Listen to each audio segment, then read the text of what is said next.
What good is it, my brothers and sisters, if someone says he has faith but does not have works?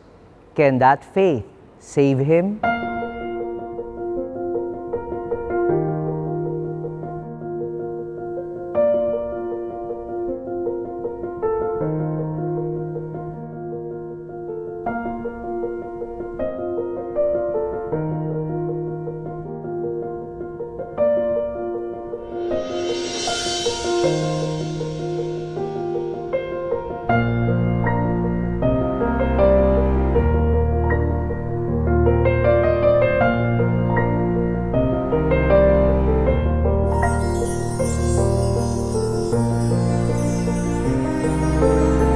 When Jesus asked his disciples, "Who do people say that I am?"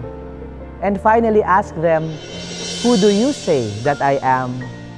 the disciples seemed to have thought like students being asked by their teacher, what could be the best answer? And Peter's answer was simple: "You are the Christ."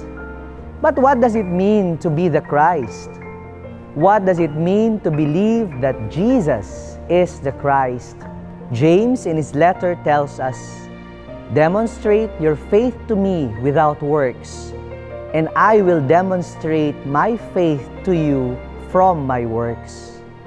Our belief in Jesus does not simply end in our confession that Jesus is Christ. It must be seen in our actions. Jesus tells us, "Whoever wishes to come after me must deny himself, take up his cross, and follow me." The pandemic has challenged us to re-examine our Catholic faith. When we could not do our normal routine of going physically to church every Sunday, contributing in the Mass collection to support our church, doing our ministry as parish servants, as lectors, choir, greeters, acolytes, or extraordinary ministers of Holy Communion. When we could not be physically present inside the church, how could we still call ourselves Catholics? Simple. Follow what Jesus says. Deny yourself, take up your cross, and follow Him. Easier said than done.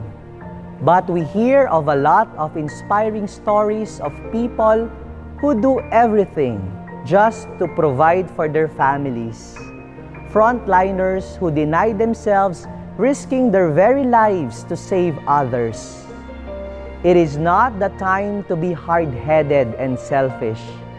Otherwise, we will all fail and perish. Get behind me, Satan. You are thinking not as God does, but as human beings do. Who do you say that I am? This should not depend on the best possible answer we could get from Google, nor should it depend on what Jesus wants to hear. The answer should come from our deep relationship with Jesus and how we follow Him by imitating His self-giving sacrifice.